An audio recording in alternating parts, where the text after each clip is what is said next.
she's going to share the word of God today. She's coming and helping us in this ministry for the past 1 year.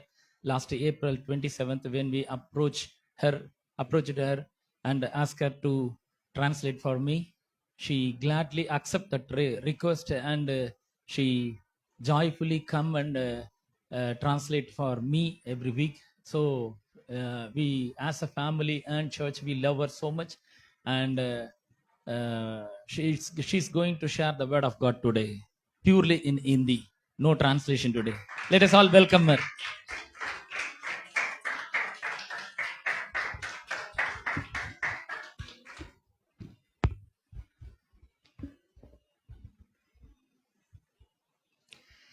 Hindi आराधना में आए हुए हर एक भाइयों बहनों को यीशु मसीह के नाम से धन्यवाद और स्वागत करती हूँ। प्रभु परमेश्वर को धन्यवाद करती हूँ इस मौके के लिए जो हमें एक मौका दिया है आपके सम्मुख में परमेश्वर के वचन को बांट सकूं। पास्टर को और एसोसिएट पास्टर इज़रा जी को, दोनों को मैं अपने हृदय से धन्यवाद करती हूँ। मुझे एक मौका दिया कि इस कलीसिया के साथ जुड़ के परमेश्वर की सेवा करने के लिए। मैं आज पाम संडे है, अर्जुन पास्टर ने सब कुछ बोल दिया गीत में ही पाम संडे के बारे में। तो पाम संडे के बारे में तो आपको पता ही होगा, जब यीशु मसीह गधे में आकर सवार होकर यरूशलेम में प्रवेश कर रहे थे तो यरूशलेम के लोग आके बहुत आनंद से उनका स्वागत कर रहे थे, क्योंकि वो लोग एक बहुत ही प्रेशर में थे, जैसे कि पॉलिटिकल और एक धार्मिकता राजनीतिक में वो बहुत दबे हुए थे और उनको एक आज़ादी चाहिए होती थी। तो जब परमेश्वर यीशु मसीह आकर अंदर प्रवेश कर रहे थे तो उन्हें बहुत आनंद लगा, और वहां पे एक इमरजेंसी थी तो उन्होंने कहा प्रभु हमें बचा दो, ओसन्ना ओसन्ना पुकारने लगे। उसका मतलब क्या है? हमें बचाओ करके। तो एक वचन हम पढ़ेंगे, इस वचन पहला वचन हम पढ़ेंगे जो कि जकरयाह का किताब 9:9।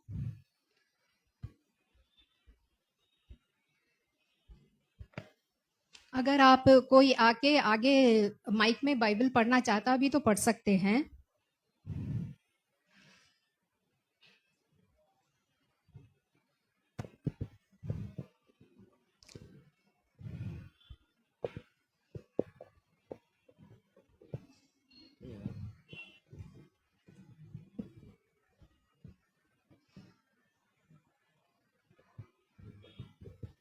हेलो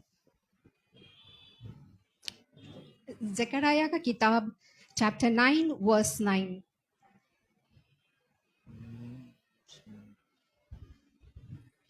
हे सियोन बहुत ही मगन हो, हे यरूशलेम जय जयकार कर, क्योंकि तेरा राजा तेरे पास आएगा। वह धर्मी और उद्धार पाया हुआ है। वह दीन है और गधे पर वरन गदही के बच्चों पर चढ़ा हुआ आएगा। मैं वो वचन को दोबारा पढ़ूंगी यहाँ पे। हे सियोन बहुत ही मगन हो, हे यरूशलेम जय जयकार कर, क्योंकि तेरा राजा तेरे पास आएगा। वह धर्मी और उद्धार पाया हुआ, वह दीन और गधे पर वारन गधे के बच्चे के ऊपर चढ़ा हुआ आएगा।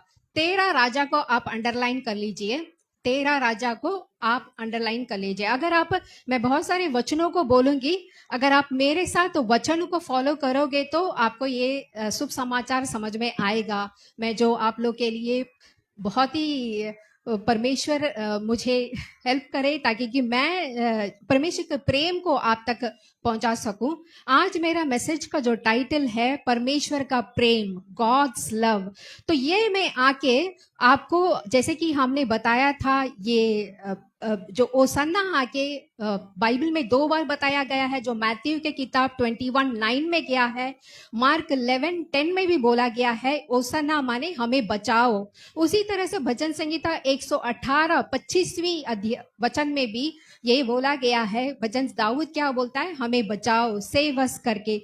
तो मैं आपको आके परमेश्वर के प्रेम के बारे में, उत्पत्ति की यानी कि दुनिया की रचना होते समय ही परमेश्वर का प्रेम कैसे मनुष्य जाति के लिए रहा करके मैं आपको शुरुआत से बताऊंगी। यहाँ पे परमेश्वर का प्रेम ने परमेश्वर के लोगों के लिए किया और उन्होंने अपने प्रेम को कैसा दिखाया करके मैं आपको बताऊंगी। यहाँ पे उत्पत्ति का किताब आकर हम लेंगे, जो पहला अध्याय दूसरा वचन पढ़ेंगे। पहला अध्याय दूसरा वचन। यो आकाश और पृथ्वी और उसकी सारी सेना का बनाना समाप्त हो गया, और परमेश्वर ने अपना काम जिसे वह करता था 7वें दिन समाप्त किया, और उसने अपने किए हुए सारे काम से 7वें दिन विश्राम किया। और भजन संगीता 1-2। एक दो आदि में परमेश्वर ने उत्पत्ति का किताब।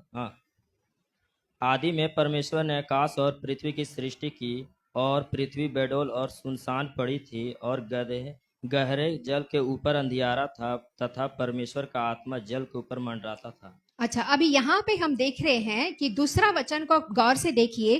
पृथ्वी आकर यहाँ पे बेडौल और सुनसान थी, और गहरे जल के ऊपर अंधियारा था, तथा परमेश्वर का आत्मा जल के ऊपर मंडराता था। यहाँ पे कौन कौन बता रहे हैं?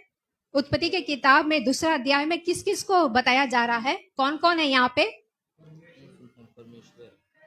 और हाँ, हम लोग, आप भी बात करना है, मैं भी बात करूंगी, तभी समझ पाएंगे। ठीक है, तो यहाँ पे क्या है? 2 लोग हैं। ठीक है, पवित्र आत्मा भी है और वहां पे परमेश्वर भी है। तो यहाँ परमेश्वर ने क्या कहा? परमेश्वर ने कहा जल के ऊपर मंडराता था आत्मा, उजाला हो बोला। अब यहाँ पे आप लीजिए योना का किताब 8:12 लिखिए। 8:12 योना का किताब 8:12 पढ़िए।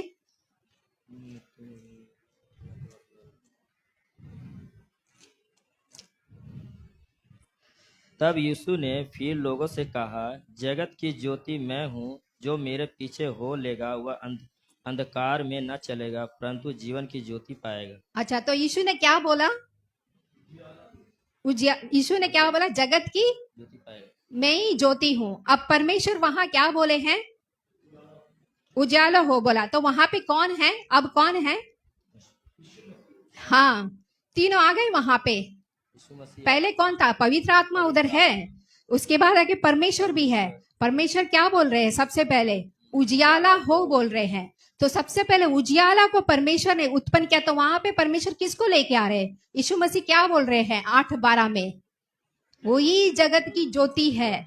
तो यहाँ पे शुरुआत में ही क्या हो रहा है? तीनों लोग है, यीशु मसीह भी है, पवित्र आत्मा भी है और परमेश्वर भी है। अब देखिए, परमेश्वर आकर मानव जाति के को अपने नजर में कौन सी जगह पे रखा है, और वो आके परमेश्वर आके मानव जाति को कैसा एक जीवन देना चाहता है, कौन सी जगह पे रखना चाहता है हम आके यहाँ पे आदाम के जीवन से हम देखने वाले हैं। यहाँ परमेश्वर ने आके सबसे पहले आके आदाम की सृष्टि की। यहाँ पे उत्पत्ति का किताब पहला वचन 27 में हम देखेंगे। 27 में मैं पढ़ती। तब परमेश्वर ने मनुष्य को अपने स्वरूप के अनुसार और उत्पन्न किया। अपने ही स्वरूप के अनुसार परमेश्वर ने उनको उत्पन्न किया, नर और नारी उसके मनुष्य की सृष्टि की। तो परमेश्वर ने कैसे उत्पन्न किया मनुष्य को? अपने स्वरूप में आके परमेश्वर ने आके उनको उत्पन्न किया। तो यहाँ पे भजन संगीता में क्या बोलता है कि you are fearfully wonderfully made.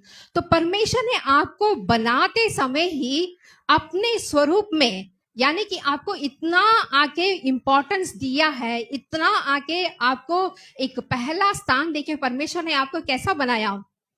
अपने स्वरूप में बनाया। तो यहाँ पे परमेश्वर आके आदाम को आके कैसा एक जीवन देना चाहते हैं, कौन सी जगह पे रखना चाहते हैं, यानी कि उसके बाद ही सारा मनुष्य का जो है शुरुआत होता है। तो इसका मतलब क्या है? परमेश्वर आकर मनुष्य को कौन सी जगह पे रखना चाहते थे, कौन सा चीज देना चाहते थे, वहां पे उसके जीवन से यहाँ पे पता चलता है। उसके बाद हम देखते हैं कि भजन संगीता 28 में पहला आके आशीर्वाद और पहला अथॉरिटी आदाम को देते हैं। 28 में हम क्या देखते हैं? पढ़ सकता है कोई?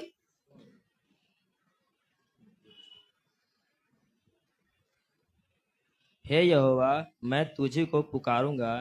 हे मेरी चट्टान, मेरी सुनी जी। अनसुनी न कर।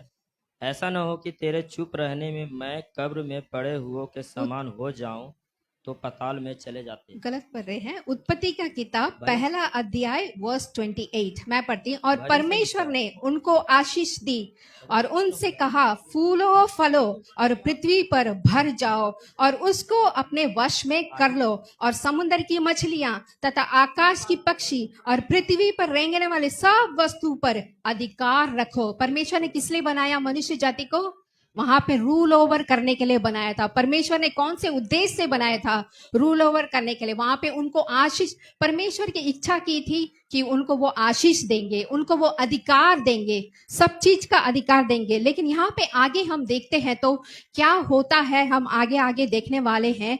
यहाँ पे आके जेनेसिस की किताब 2 अध्याय 9 वचन में हम यहाँ पे देखेंगे तो यहाँ पे, और यहोवा परमेश्वर ने भूमि के सब भती के वृक्ष जो देखने में मनोहर थे और जिसके फल खाने में अच्छा उगाया, और वाटिका के बीच में जीवन का वृक्ष और भले या बुरे ज्ञान का वृक्ष की भी लगाई थी। यहाँ पे कितना वृक्ष हम देखते हैं? कितना वृक्ष है यहाँ पे? 2 वृक्ष है ना? तो यहाँ पे हम, परमेश्वर ने क्या आज्ञा यहाँ पे लगाया था? 2 वृक्ष लगाया था। वाटिका में अनेक प्रकार के मनोहर फल थे, मनोहर वृक्ष थे। 2 वृक्ष भी थे, जो आके भले बुरे जानने का, दूसरा जीवन का वृक्ष। तो यहाँ पे परमेश्वर ने आके जेनेसिस 2:15 में हम क्या देखते हैं?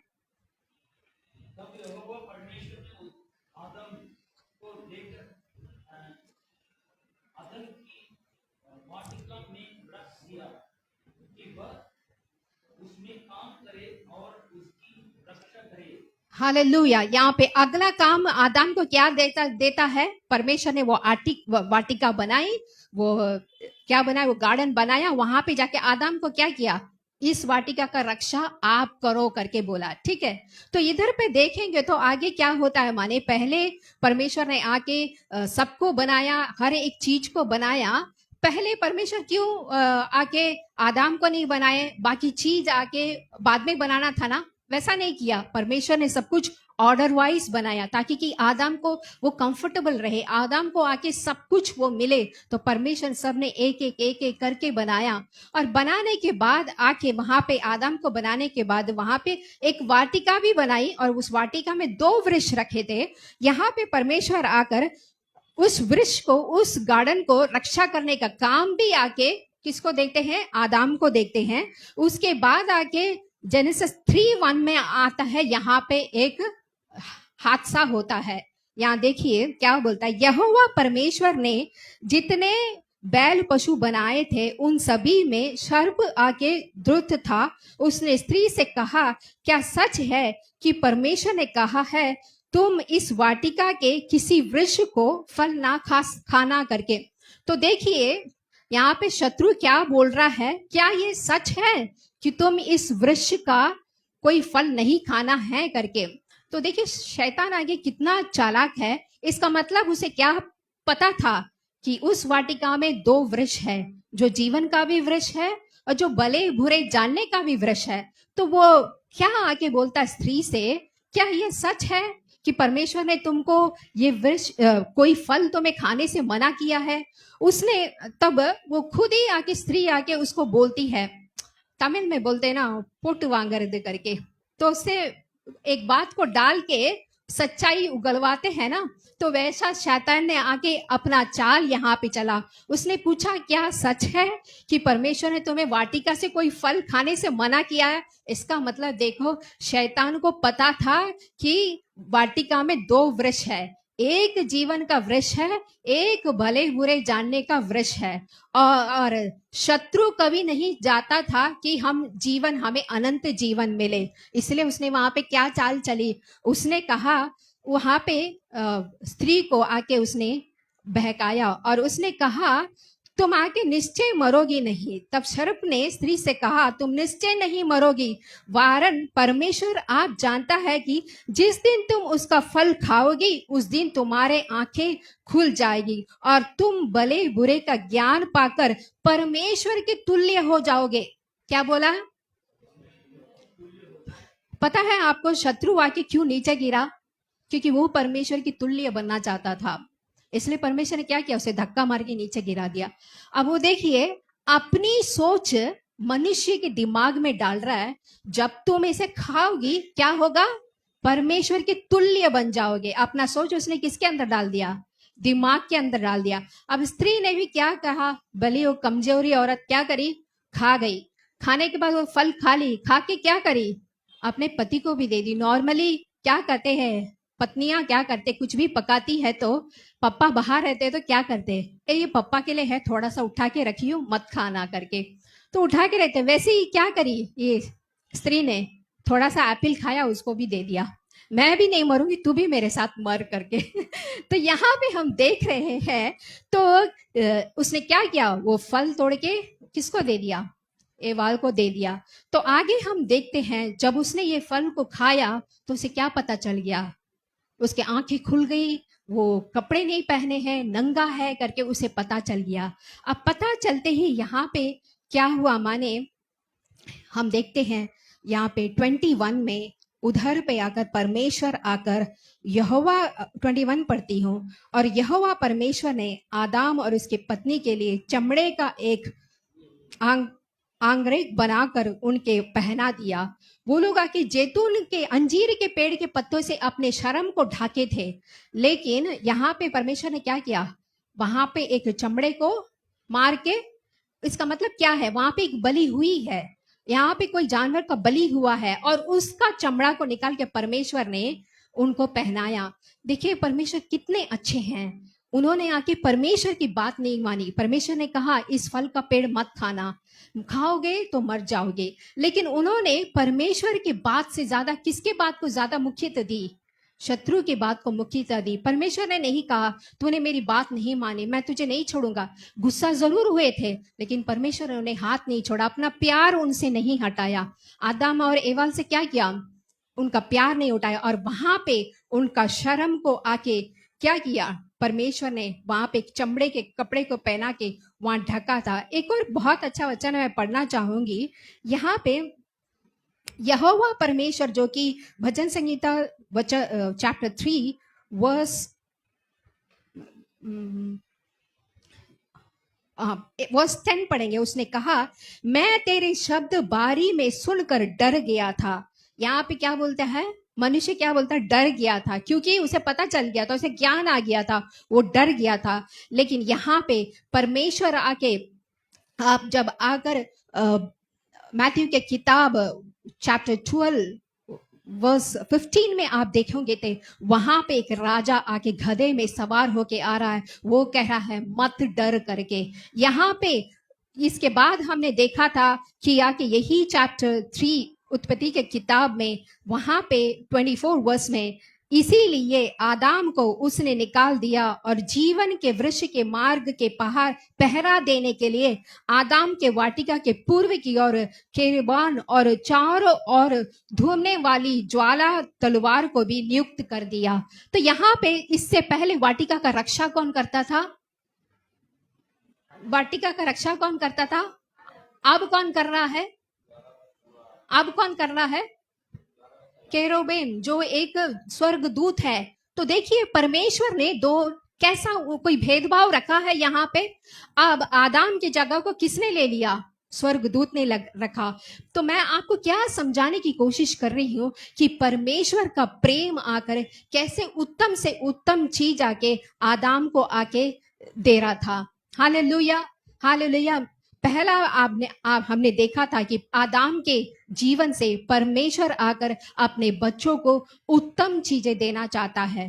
क्या चीज देना चाहता है, उत्तम चीजें देना चाहता है। God wants to give the best to their children. Hallelujah. सबसे उत्तम चीज, जब आप उत्पत्ति की किताब में आदम एवाल के बारे में पढ़ोगे, परमेश्वर ने अपने नजर में क्वालिटी चेक की थी। सब कुछ बनाने के बाद देखिए, जरा सोच के देखिए, परमेश्वर हर एक चीज मानव जाति के लिए बना रहा है और फिर देख रहा है, वो कह रहा है बहुत ही अच्छा है, बहुत ही अच्छा है करके बोल के उसको क्वालिटी चेक करने के बाद आके वो आखिरी में आदाम को बनाता है, एवाल को बनाता है। Hallelujah, hallelujah. सब कुछ आके परमेश्वर ने बेस्ट और उत्तम चीजें उनके लिए बनाया था। वहां पे आके हमने देखा था परमेश्वर के बात को आके पार करने के वजह से, परमेश्वर के बात को नहीं डिसओबे करने के वजह से वो लोग डर गए थे। हालेलुया। लेकिन वहां जब आप मैथ्यू की किताब 12 से 15 को कनेक्ट करोगे तो वहां परमेश्वर आके एक राजा आ रहा है जो कहता है मत डरो, मैं आके तुम्हें इस गुलामीपन से बाहर निकालूंगा, मैं तुम्हें आके इस जो अधिकार, जो आशीर्वाद तुमने खोया है उसे मैं दोबारा लेके दूंगा करके परमेश्वर आके यहाँ पे कनेक्ट कर रहे हैं। दूसरा आके जो मुझे बहुत ही पसंद है वो मैं आपको बताना चाहूंगी कि यहाँ पे एक लोग है, इस्राएल की जनता है जो कि एक गुलामीपन में दबे हुए थे। उठाएंगे हम निर्गमन की किताब में दूसरा अध्याय लेंगे।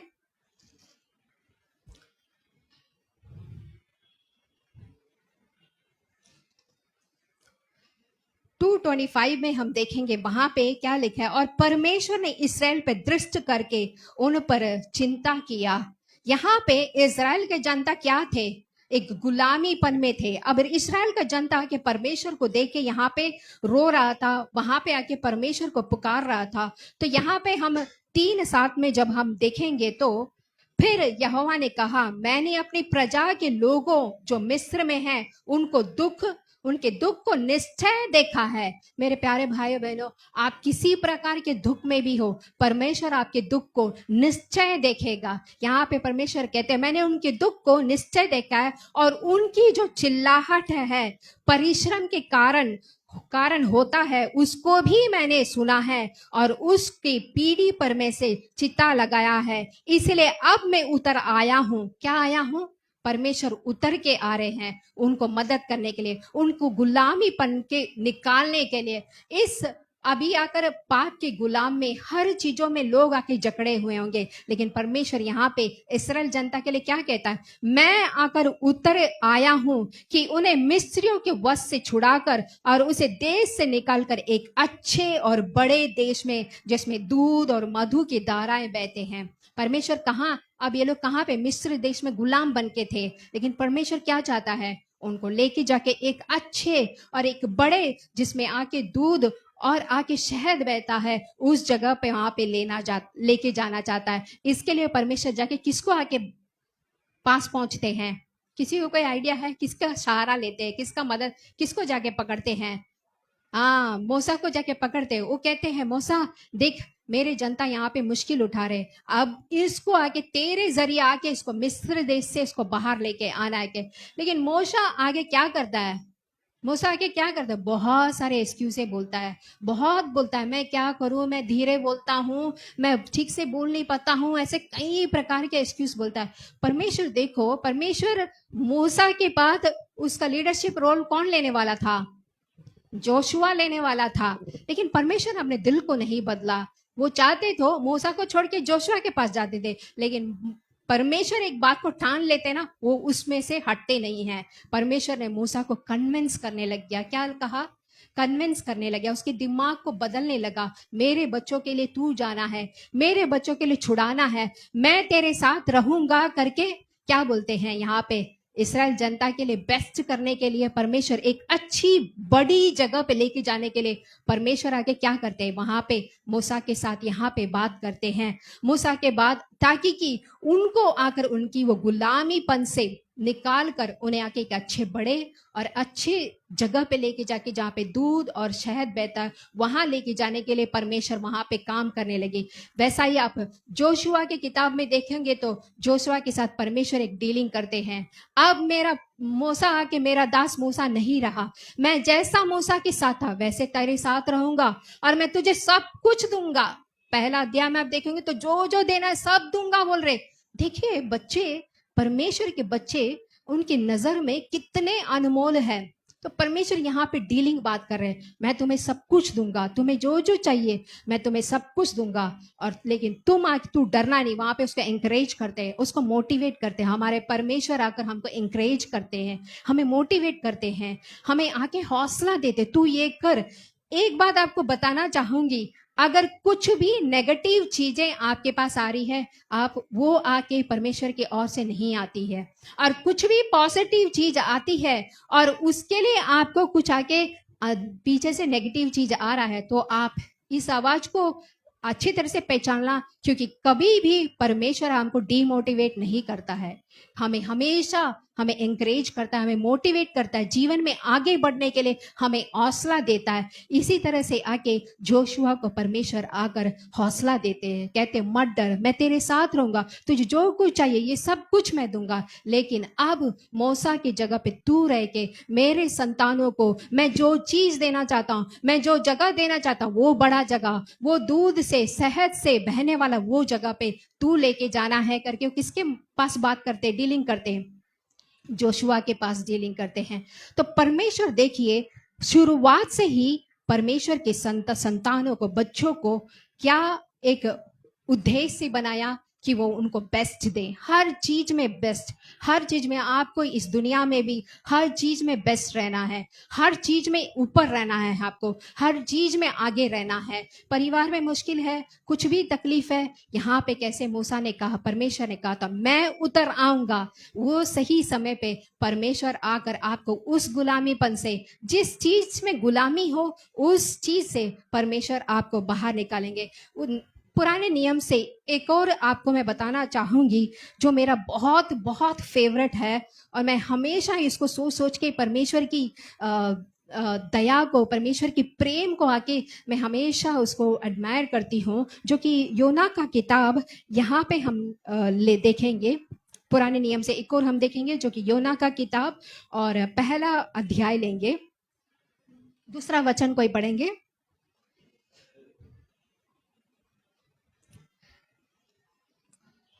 मैथ्यू के पीछे से आप जाइए तो ऐसे मीका आएगा, मीका के बाद आके योना का किताब रहेगा। कोई पढ़ना चाहेगा? योना, योना चैप्टर 1 वर्स 2। जोना अच्छा 1।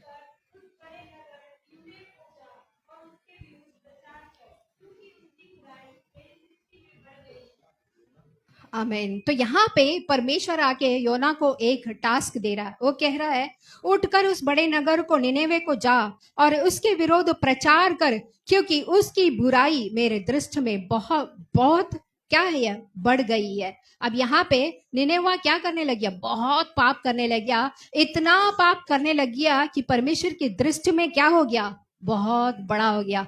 अब बोलता है जोना जोना तू वहां पे जा, निनेवा को जा, वहां पे मेरे बच्चे बहुत बड़े पाप में है। लेकिन ये योना क्या किया पता है ना आप लोग को, भाग गया, तर्शीत भाग गया, वहां जाके नाव के नीचे क्या कर रहा है, लेटा हुआ है। अब देखिए परमेश्वर ने उसको एक काम सौंपा था, लेकिन उसने क्या किया, जाके चुपके से और कहीं चला गया। और यहाँ पे वो इस बात को सुनते ही, लेकिन जोना जो है एक प्रॉफिट है, और वो देखिए यहाँ पे किस चीज की बात हो रही है, निनेवा की जनता जिसके पाप परमेश्वर के दृष्टि में बहुत ही बड़ा था। लेकिन योना कौन है, परमेश्वर का सेवकाई करने वाला है। देखिए पापियों को बचाने के लिए परमेश्वर ने योना को दंड देने से सोचा नहीं। आप सोच लिया, आप मेरी बात समझ रहे हैं ना, पापियों से परमेश्वर उतना प्रेम करते हैं मेरे भाइयों बहनों। आप लोग सोचते होंगे, कोई सोचता होगा मैंने इतना बड़ा पाप किया है, मैं कैसे, जब हम एक छोटा सा कुछ गलती कर देंगे ना, हमें पीछे से एक आवाज आएगा, तूने गाली दिया था, तूने झगड़ा किया था, यहाँ पे बाइबल स्टडी के लिए मत जा, प्रेयर के लिए मत जा, ऐसा करके क्या करता है, पीछे से एक आवाज आता है। लेकिन यहाँ पे देखिए पापियों से परमेश्वर इतना प्रेम करते हैं कि योना जब आके निनेवे को जाए बिना तर्शीत भाग गया, परमेश्वर ने उसको तुरंत दंड दिया, तुरंत दंड दिया। सोचा नहीं परमेश्वर, वहां मेरे इतने सारे लोग आके पाप में मर रहे हैं, मैंने तुझे एक काम दिया था, तू ये करे बिना तू वहां चला गया, बल्कि परमेश्वर ने क्या किया, योना को क्या किया था, दंड दिया। अब दूसरा अध्याय में परमेश्वर से योना आके प्रार्थना करता है, क्या क्या बोलता है। फिर बाद में परमेश्वर तीसरा वचन में आके जब आकर वो आके निनेवा को जाके प्रचार करने लग गया, तो वहां के राजा, वहां के बच्चे, सब लोग, यहाँ तक कि गाय बैल उनके घर में जो भी थे, सब लोग आके खाना पानी पिए बिना क्या करे, वो पास रहने लगे। इसकी वजह से क्या हुआ, परमेश्वर ने अपने दिल को बदल दिया। हालेलुया। परमेश्वर के प्रेम को देखिए, जब कोई पाप में हम रहते हैं, जब हम अपने पाप को आकर जब हम कबूल करके छोड़ देते, तो परमेश्वर अपने दिमाग को यहाँ पे क्या किया, एकदम बदल गया। परमेश्वर अपने अनुग्रह को आके यहाँ पे निनेवा को, जिसका पाप आकर परमेश्वर की दृष्टि में बहुत बड़ा था, आज परमेश्वर ने क्या किया, अपने दिमाग को आके परमेश्वर ने बदल दिया। हालेलुया। परमेश्वर आकर यहाँ के आके निनेवा से योना से बात करता है। योना गुस्सा हो गया, कहता है परमेश्वर मुझे पता था। दूसरा वचन देखिए, यहाँ पे वचन में बोलती हूँ, उसने यहोवा से कहकर प्रार्थना की, हे यहोवा, जब मैं अपने देश में था तब क्या मैं ये नहीं बात नहीं करता था कि इस कारण मैंने तेरी आज्ञा सुनते ही तर्शीत को भाग जाने के लिए फुर्ती की, क्योंकि मैं जानता था कि तू अनुग्रहकारी और दयालु परमेश्वर और विलंब से कोप करने वाला, करुणाधीन और दुख देने से प्रसन्न नहीं होता है। हालेलुया। परमेश्वर आकर दुख देने से प्रसन्न नहीं होता है। मेरे प्यारे भाइयों बहनों, परमेश्वर जो अनुग्रह है उसका बहुत ही बड़ा है। हालेलुया। यहाँ पे परमेश्वर जो आके यहाँ पे जब योना बहुत गुस्सा हो गया था, तो परमेश्वर योना को बोलता है, आखिरी में बोलता है, फिर बड़े नगर निनेवा में जिससे 1,20,000 से अधिक मनुष्य है, जो अपने दाएं बाएं हाथ के भेद नहीं पहचानते, वे बहुत घरेलू पशु उसमें थे, क्या मैं उस पर तरस ना खाऊं। देखिए, परमेश्वर आकर निनेवा के बच्चे लोगों के ऊपर भी तरस खाते, वहां पे रहने वाले पशुओं के ऊपर भी तरस खाते हैं। यहोवा देखिए कितना दयालु है, कितना प्रेमी परमेश्वर है। और यहाँ पे मैं आपको आगे और थोड़े वचन आकर यहाँ पे पुराने नियम से मैं आपको नए नियम से मैं बताऊंगी। पुराने नियम से मैंने आपको इतना बताया था, थोड़ा सा निकाल कर, जो मुझे बेहद पसंद है। मैं बार बार इसको पढ़ती हूँ, इसको सोचती हूँ कि परमेश्वर का प्रेम किस हद तक जा सकता है उनकी संतान के लिए। नए नियमों में देखोगे तो परमेश्वर का प्रेम ने सीमा को ही पार कर दिया था उनके बच्चों के लिए। उससे पहले मैं आकर एक छोटा सा ब्रेक, जिसमें मैं आपको अपनी गवाही बताना चाहूंगी कि परमेश्वर ने मेरे लाइफ को कैसे ट्रांसफॉर्म किया, मेरे जिंदगी को कैसे उन्होंने आके बदल दिया। हमेशा एक बात को जानना चाहिए, you know who you are, आप कौन हैं करके आपको जानना बहुत ही जरूरत है। जब तक आप अपने आप को इज्जत नहीं करोगे, आप समाज में इज्जत नहीं कमा सकते हो। तो सबसे पहले आपको आपकी इंपॉर्टेंस आपको समझना है। परमेश्वर ने, मैंने उत्पत्ति से किस लिए ये वचन मैंने उठाया, ताकि कि आप अपनी वैल्यू को समझ सके, अपने आप को आके उस बड़े स्टेज में रख के देख सके जो परमेश्वर ने आप लोग के लिए सोचा है। परमेश्वर ने क्रिएशन से ही आपके लिए बेस्ट एंड बेस्ट रखा है, बेस्ट एंड बेस्ट सोचा है। इसलिए यिर्मयाह की किताब में कहता है, मैंने जो तेरे लिए रखा है, जो प्लान्स रखे हैं, वो आके अच्छाई के लिए ही है। हालेलुया। तो यहाँ पे मैं एक छोटा सा ब्रेक में अपनी गवाही आपको देना चाहूंगी। 5 मिनट में खत्म कर दूंगी अपनी गवाही को। मैं मेरी घर की पहली बेटी हूँ और मेरे 2 बहन 1 भाई है। मेरे पापा आके मिलिट्री में काम करते थे। 2005 की कुछ बात है। 2005 में मैंने अपने आप को सेवकाई के लिए परमेश्वर को सौंप दिया था। 2 चीज में मुझे बहुत खुशी मिली थी, वो खुशी मैंने आज तक मेरे जीवन में महसूस नहीं किया। मैंने परमेश्वर से बोला, परमेश्वर, जो खुशी मैंने उसमें पाई थी ना, मैं अभी तक वो जॉय में आके महसूस नहीं करूँ। एक, जब मैंने अपने आप को मिनिस्ट्री के लिए दिया था परमेश्वर को, तो मुझे अपने आप में इतनी खुशी कि पूछो मत। मैं नाच रही हूँ, झूम रही हूँ, मम्मी से बोल रही हूँ, मैंने अपने आप को मिनिस्ट्री के लिए सौंप दिया है, मैं अभी से परमेश्वर की सेवकाई करूंगी, परमेश्वर की सेवकाई करूंगी, बोल के इतनी खुशी कि पूछो मत। दूसरा, जब मुझे पवित्र आत्मा का अभिषेक मिला, तो मेरी मम्मी ने बोला था, हम लोग आके एक प्रार्थना के लिए जाने वाले हैं, जिसमें सिर्फ होली स्पिरिट्स के लिए आके इम्पोर्टेंट दिया जाता है। तो मेरे मम्मी ने बोला, सवेरे तैयार हो जा, जल्दी से वहां पे जाना है। मैंने बोला, नहीं, मैं नहीं आऊंगी, क्योंकि मुझे डर था होली स्पिरिट मुझे टच कर देगा बोल के। तब मैंने नया नया बैप्टिज्म लिया था। मम्मी से मैंने बहुत बोला, मम्मी ने नहीं माना। मम्मी सवेरे उठी, चल निकल करके। अब मैंने सोचा, मम्मी के पास बोला, कुछ मेरा नहीं चला, अब परमेश्वर के पास बोलते, देखो परमेश्वर, मैं वो प्रेयर के लिए जा रही हूँ, मुझे पवित्र आत्मा मत दे देना, मुझे बहुत डर लग रहा है करके बोला। मैं बस में प्रेयर करती जा रही हूँ, चलते समय प्रेयर करती जा रही हूँ, परमेश्वर देख अगले महीने इसी दिन का आऊंगी तब पवित्र आत्मा देना, अभी मत देना करके मैं बोली थी। तो मैं जा रही हूँ प्रेयर को, मैंने देखो भाई प्रेयर करना छोड़ा ही नहीं। लास्ट पे एक सॉन्ग गा रहे थे, वो सॉन्ग मुझे अभी भी है, मैं कभी भी मैं भूल नहीं सकती। तमिल में एक सॉन्ग आवर सेटे इन केल ना नाडे खलम पुगल, बहुत अच्छा गीत है। मैंने सोचा जोर से ताली मारेंगे तो पवित्र आत्मा आ जाएगा, घुटने टेकेंगे तो पवित्र आत्मा आ जाएगा, आंख बंद करेंगे तो पवित्र आत्मा आ जाएगा करके मैंने क्या किया, घुटना नहीं टेका, ऐसी ही बैठी थी। ताली मारेंगे तो पवित्र आत्मा आ जाएगा, ताली नहीं मारा, मैं ऐसी ही बैठी थी। आंख बंद करेंगे तो पवित्र आत्मा आ जाएगा, मैं ऐसी ही खोल के थी। कब तो पवित्र आत्मा ने मुझे छुआ मुझे ही पता नहीं चला, और मैं कंट्रोल के बिना पवित्र आत्मा ने मुझे अभिषेक किया। मैं जाते जाते परमेश्वर के लिए प्रार्थना करके गई थी, मुझे छूना मत, मुझे अभिषेक मत कर देना। लेकिन आते समय मैं इतनी आनंद से आई थी ना, जब पवित्र आत्मा ने मुझे आके अभिषेक किया, तो ये दो खुशी में मेरे जीवन में मरने तक मैं नहीं भूल सकती, उतना आनंद मुझे मिला था। परमेश्वर ने मेरी गवाही को कंटिन्यू करती हूँ। मेरे पापा आके मिलिट्री में थे, मिलिट्री में होने के बावजूद भी आके मेरे घर में बहुत सारी तकलीफें रहती थी।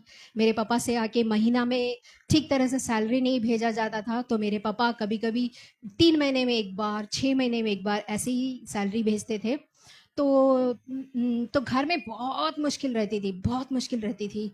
आप लोगों को पता है ना, अगर आके घर में आके घर में आके कोई थोड़ा लो में रहता है तो लोग इज्जत नहीं करते हैं, है ना, लोग इज्जत नहीं करते। हमें भी कोई इज्जत नहीं करता था। हम इतने मुश्किल दौर से गुजरते थे, बाकी इतने गुजरते थे कि एक वक्त खाने के लिए भी बहुत मुश्किल उठाते थे। मैं बर्तन धोते समय क्या सोचती थी बता, प्रभु मैं क्यों ये बर्तन धो रही हूँ, अगले टाइम खाना खाने के लिए मेरे पास खाना नहीं है करके मैं आके परमेश्वर से प्रार्थना करती थी। और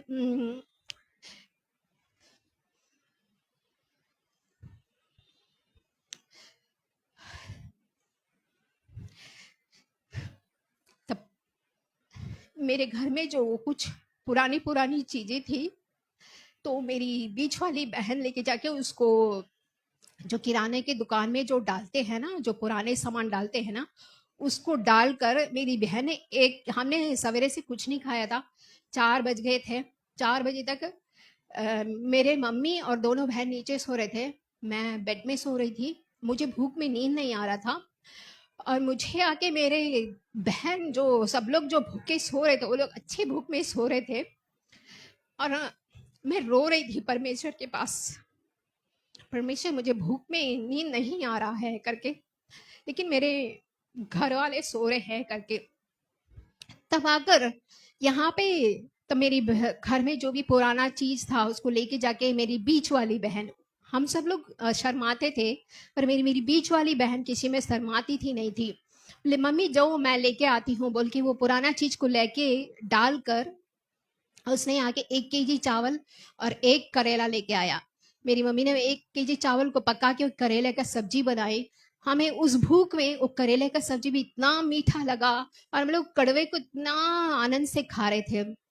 तो इतना आके हम लोग आके बहुत ही मुश्किल से गुजर रहे थे। मेरे पापा हमेशा 2 चीज मुझे बोल के पालते थे, देख तू करके बड़ी बेटी है, तू आके सबका ध्यान तू ही रखना है, माता पिता के पास बाद तू ही आके बहन की माँ है करके, तो तुझे सब में आके थोड़ा एडजस्ट करके रहना पड़ेगा करके मेरे पापा दूसरा बोलते, अच्छा सोचो अच्छा होगा।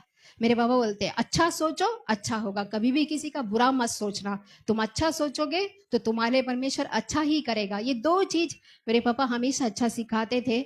उनकी परिस्थिति थी क्योंकि उस समय पे युद्ध का समय था, तो वो बाहर आकर, क्योंकि तब आके एटीएम, अभी तो डायरेक्टली पैसे क्रेडिट हो जाते थे, पहले तो कैश ऑन हैंड कैश ही देते थे, तो मेरे पापा पोस्ट ऑफिस में जाके उसको आके डाल नहीं सकते थे, तो उनके परिस्थिति बुरा होने की वजह से वो हमें पैसे नहीं भेज सकते थे।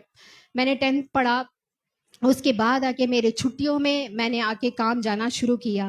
ध्यान से सुनिए, परमेश्वर ने मुझे, मैं यहाँ थी, कहाँ जाके मुझे रखा मैं आपको बताना चाहूंगी।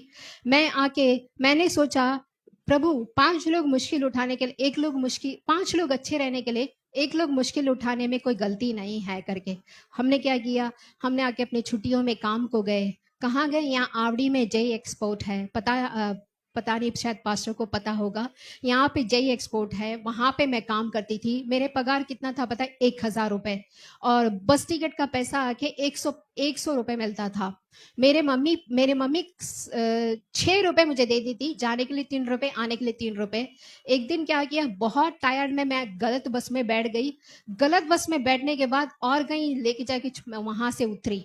करीब 5 किलोमीटर, 8 करीब रात के 8 बजे मैंने अजय स्टेडियम पता है कि नहीं पता, अजय स्टेडियम से मैंने सीआरपीएफ तक चल के ही गया, क्योंकि मुझे विदाउट में जाने के लिए भी डर लग रहा था, पकड़ लेगा तो डांट मारेगा बोल के। मैं वहां से रात के 8 बजे, पैसे नहीं थे, वहां से चल के आके मैं क्या बोलते, करीब 5 किलोमीटर में चल के उस रात में परमेश्वर से बोले, परमेश्वर मैं सही सलामत घर पहुंचा दो।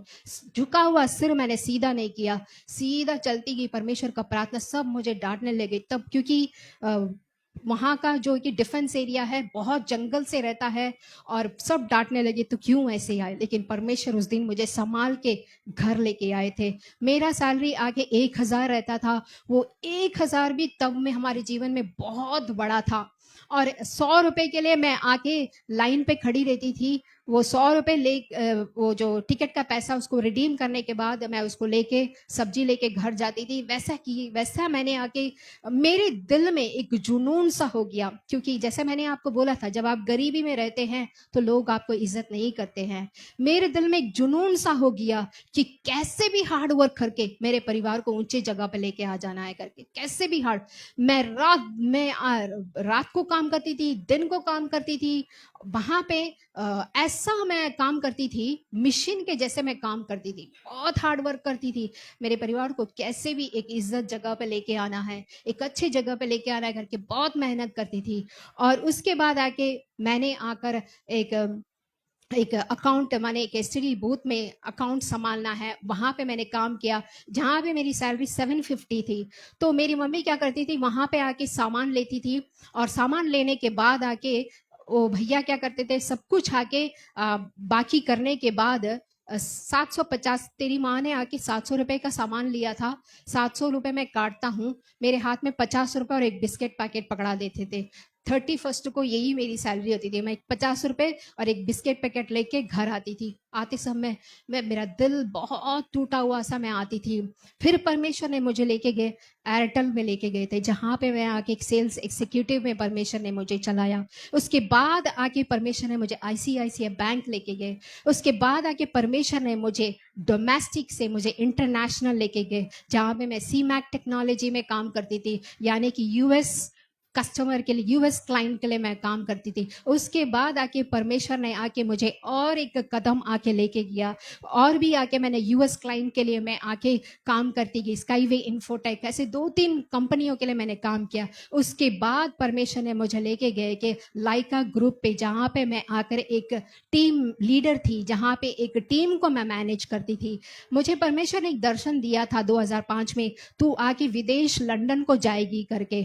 तो मैं, तब से मेरे दिमाग में बैठ गया, मैं लंदन जाऊंगी करके। तो जब भी मेरी बहन कुछ भी पूछती तो मैं मजाक में बोलती थी, मैं लैपटॉप लेके लंदन गई थी। ए दीदी कल कहाँ गई थी पूछेंगे तो मैं लैपटॉप लेके लंदन गई थी करके वो लोग हंसते हैं।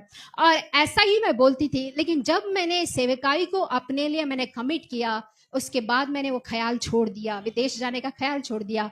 कितने विदेशी लोग यहाँ आके मिशनरी का काम करें, मैं क्यों जाऊं करके वो ख्याल सोचना ही छोड़ दिया। लेकिन परमेश्वर मुझे 2023 में परमेश्वर, जैसा मैं बोलती थी मैं लंदन लैपटॉप लेके लंदन गई थी, वैसे ही मैं लैपटॉप लेके लंदन गई थी। जो आप बोलते हैं वो आपके जीवन में होता है। हालेलुया। जो आप बोलते हुए होता है। कहाँ थी मैं? देखिए परमेश्वर, मैं नीचे थी। 700 रुपए, 750 का सैलरी था, सिर्फ 50 रुपए एक बिस्किट पैकेट लेके आती थी। लेकिन परमेश्वर ने मुझे कहाँ तक पहुंचाया? विदेश तक पहुंचा, वो भी फर्स्ट प्रायोरिटी वीजा में मुझे भेजा था, प्रायोरिटी वीजा में मुझे भेजा था। सबको 30 लाख हजार ऐसी क्यों, लेकिन कंपनी ने मेरे लिए आके लाखों खर्चा किए थे टिकट के लिए, प्रायोरिटी में मुझे लंदन भेजा था। जब मैं आपसे क्या बोलना चाहती हूँ, आप कैसे भी हो, कौन सी जगह पे भी हो, कौन सी परिस्थिति में हो, परमेश्वर आपके जीवन को ट्रांसफॉर्म कर सकता है, परमेश्वर आपके जीवन को बदल सकता है। हालेलुया। आपको क्या करना है? परमेश्वर को पकड़ लेना है, परमेश्वर को विश्वास करना है। आगे हम बढ़ेंगे यहाँ पे। अब नए नियम में 10 मिनट्स, नए नियम में परमेश्वर ने आके अपने प्रेम को कैसे डेमोन्स्ट्रेट किया था, कैसे उनके प्रेम को आके उन्होंने प्रूफ किया। देखेंगे मैथ्यू का किताब हम पढ़ेंगे, जो कि पहला अध्याय 20वीं वचन पढ़ेंगे।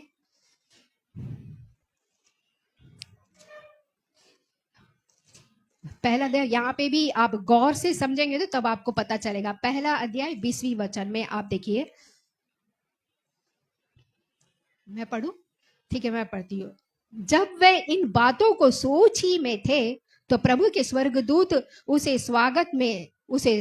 स्वप्न में दिखाई देकर कहा, हे यूसुफ, दाऊद की संतान, तू अपने पत्नी मरियम को अपने यहाँ ले जाने से मत डर, क्योंकि उसके गर्भ में वे पवित्र आत्मा के ओर से है। तो यहाँ पे कौन है? सबसे पहले यहाँ कौन है? यहाँ पे कौन है? उत्पत्ति के किताब पहला 2 में हमने देखा था, अब वही चीज हम यहाँ देखेंगे। तो यहाँ पे कौन है? यहाँ पे कौन यहाँ पे बोल रहा है? कौन इधर है? कौन मौजूद है? कौन है? नहीं, आप अच्छे से पढ़िए। वह पुत्र जिसे तू पवित्र आत्मा के ओर से है। यहाँ पे कौन, किसका लिखा है? पवित्र आत्मा है। दूसरा हम देखेंगे तो यहाँ पे आके वह वो पुत्र को जनेगी, तू उसका नाम क्या रखना है? क्या रखना है? यीशु रखना है। ठीक है। अब यहाँ पे क्योंकि वह लोग उनके पापों को उद्धार करेगा। आदम ने क्या किया था? परमेश्वर को डिसोबे करके वहां पे पाप किया था। अब परमेश्वर जो अधिकार उनको दिए थे, जो आशीर्वाद उनको दिए थे, वो आशीर्वाद यीशु मसीह के जरिए लेके आके अपने लोगों को देना चाहते थे। और यहाँ पे दूसरा हम देखते 23 में, देखो एक कुंवारी गर्भवती होगी और एक पुत्र जनेगा और उसका नाम तुम क्या रखना? क्या रखना? उसका अर्थ क्या है? तो यहाँ पे कौन कौन आ गए हैं? तीनों आए कि नहीं आए? यीशु भी है, पवित्र आत्मा भी है, परमेश्वर भी है। अब यहाँ पे मैथ्यू की किताब में भी 3 लोग यहाँ पे काम कर रहे हैं। अब परमेश्वर ने क्या किया? अपने एक लौते पुत्र को इंसान के पापों को ले यहाँ पे भेज दिया। जल्दी जल्दी जाएंगे। योना का किताब 4:9 में हम पहला जॉन का किताब 4:9 में देखेंगे हम आके।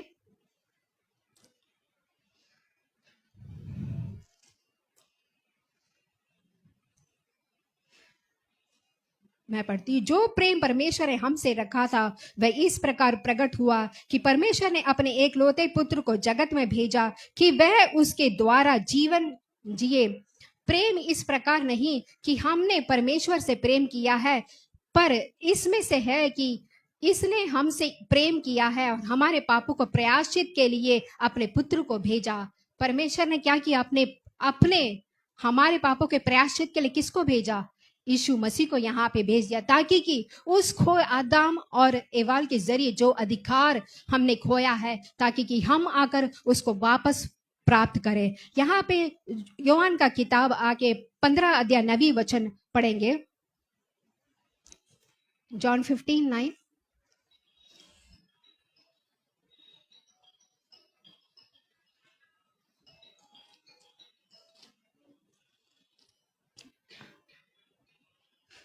पढ़ेंगे कि जैसा पिता ने मुझसे प्रेम रखा वैसा ही मैंने भी तुमसे प्रेम रखा है, मेरे प्रेम में बने रहो। जैसा परमेश्वर ने हमसे प्रेम किया, यीशु मसीह भी हमसे आके यहाँ पे प्रेम करे। परमेश्वर ने क्या किया? अपने एक लौते पुत्र को हमारे लिए भेज दिया।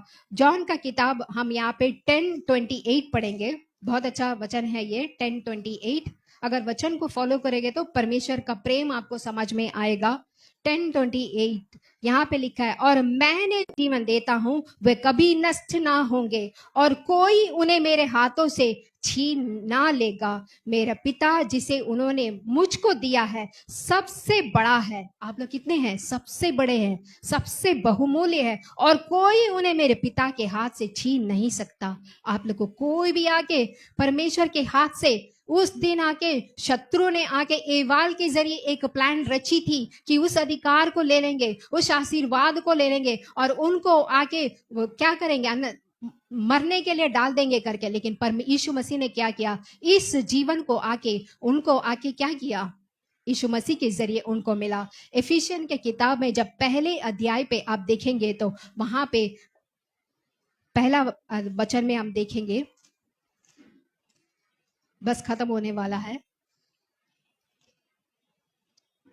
अगर किसी ने लिया एफिशियन का किताब 1:4। जैसा उसने हमें जगत की उत्पत्ति से पहले उसमें चुन लिया कि हम उसके निकट प्रेम में पवित्र और निर्दोष हो।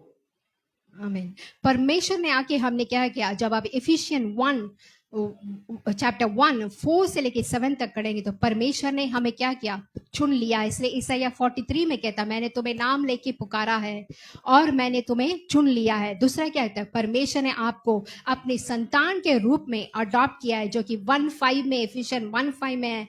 एफिशियन 1:7 में उन्होंने हमें उस पाप से आके दोबारा आके क्या किया है, छुड़ाया है। अब यहाँ पे आके परमेश्वर का जो क्या कहते हैं, यूहन्ना का किताब 15 अध्याय 14 वचन में कहते हैं, तुम मेरे दोस्त हो।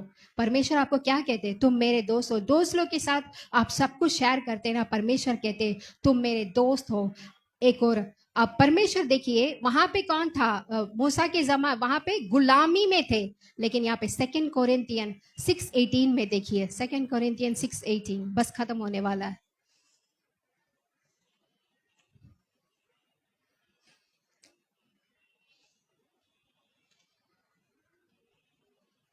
व्यभिचार से बचे रहो, जितने अन्य पाप मनुष्य करता है वे एक के बाहर बाहर है, परंतु व्यभिचार करने वाला अपनी ही एक के विरुद्ध से पाप करता है।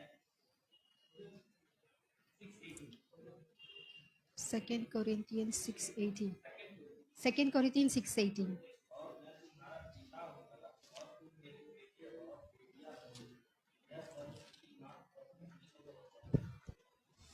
आमीन। मैं तुम्हारा पिता होगा और तुम मेरे बेटे और बेटियां होगे।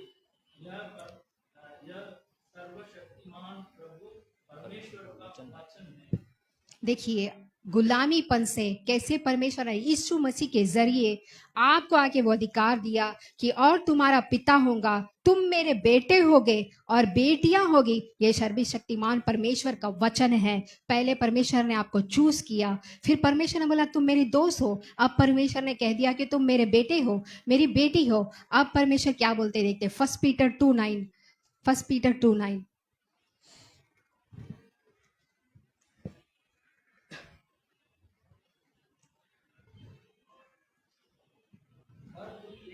चुना हुआ वंश और राजकुमारी याजकों का समाज और पवित्र लोग और परमेश्वर की निज प्रजा हो। आमीन।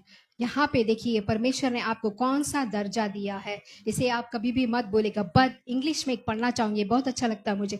But you are a chosen generation, a royal priesthood, a holy nation, his own special people, that you may proclaim the praise of him who called you out of darkness into his marvelous light. Hallelujah. आपको इसको कैसे connect करके देखिए, वहां पे उत्पत्ति की किताब में आकर एक गुलामी में थे, पाप में थे, शत्रु ने कोशिश किया कि आपको आके परमेश्वर की वो आशीर्वाद, वो अधिकार छीने का, लेकिन परमेश्वर ने यीशु मसीह के जरिए खोया हुआ वो अधिकार, वो आशीर्वाद सब आपको लेके क्या दिया है, आपको आके। मैंने बोला ना जकरिया 9:9 में एक राजा आके आता, अंडरलाइन करने बोला था, वो राजा आप लोग को राजा के जगह में रखने के लिए। राजा का बच्चे क्या होते हैं, राजा होते हैं। आपको वो राजा के जगह में रखने के लिए परमेश्वर अपने आप को दीन किया, और दीन कर कर वो आके क्या किया, खुद आकर अपने आप को नम्रता में, गधे में, घोड़े में नहीं, गधे में सवार होकर, ताकि की खोई हुई चीज आपको यीशु मसीह के जरिए दे सके। रोमन 8:9 इंग्लिश में पढ़ना चाहूंगी। Nor height, nor depth, nor any other created thing shall be able to separate us from the love of God which is in Christ Jesus our Lord. Hallelujah. शत्रु ने कोशिश किया था उस फल को देख के कि परमेश्वर ने जो आशीर्वाद अधिकार दिया था उसे आके निकाल देंगे, लेकिन यहाँ पे कहता है कुछ भी परमेश्वर के प्रेम से हमें अलग नहीं कर सकता है। Hallelujah, hallelujah. क्या आप सब लोग परमेश्वर से प्रेम करते हैं? परमेश्वर आपसे कितना प्रेम करते हैं? आप लोग प्रेम करते हैं? परमेश्वर को अपने प्रेम को दिखाने के लिए हर एक जगह पे एक एक लोगों की जरूरत पड़ी। मूसा की जरूरत पड़ी, जोशुआ का जरूरत पड़ी, जोना का जरूरत पड़ा, उसके बाद यीशु का जरूरत पड़ा। अभी आपकी जरूरत यीशु को है, ताकि कि आप अपना प्रेम, जो प्रेम आपने महसूस किया है, वो आप दूसरों को भी दिखाएंगे। खड़े हो जाएंगे सब लोग।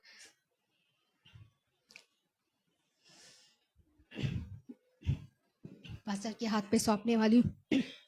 सियोन के सफर में मेरा मन व्याकुल न हो न कभी। सियोन के सफर में मेरा मन व्याकुल न हो न कभी। अब्राहम का प्रभु, इसहाक का प्रभु, याकूब का प्रभु मेरे साथ है सदा।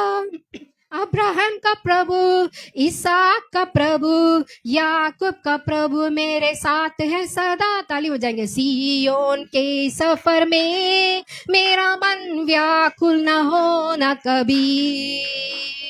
सियोन के सफर में मेरा मन व्याकुल न हो न कभी। हाँ पिता परमेश्वर, इस समय पे अब हमें ये मौका दिया, उसके लिए हम आपका धन्यवाद करते हैं पिता परमेश्वर। आगे के समय को हम पास्टर के हाथ पे देते हैं। प्रार्थना करके खत्म करेंगे। पिता परमेश्वर, इस समय पर पिता परमेश्वर अब तक आपके प्रेम के बारे में बात करने के लिए हमें मदद किया। इस अनंत प्रेम के लिए धन्यवाद पिता परमेश्वर। अब तक चलाया हुआ प्रभु, आगे भी हमें चलाए प्रभु, हम आपका धन्यवाद करते हैं। यहाँ पे पिता परमेश्वर मौजूद हर एक भाइयों बहनों के लिए प्रार्थना करते हैं। पिता परमेश्वर उनको आशीष कीजिए, पिता परमेश्वर उनके परिवार को आशीष कीजिए। पिता परमेश्वर प्रभु के दास, उनके परिवार को भी आशीष कीजिए प्रभु। हमें आपके हाथ पे सौंपते हैं, आप चलाए प्रभु। सब कुछ यीशु मसीह के नाम से मांगते हैं, सुन और ग्रहण कर, आमीन। प्रभु यीशु मसीह का अनुग्रह और परमेश्वर का प्रेम और पवित्र आत्मा की सौभाग्यता तुम सबके साथ होती रहे। And all the saints of God said amen.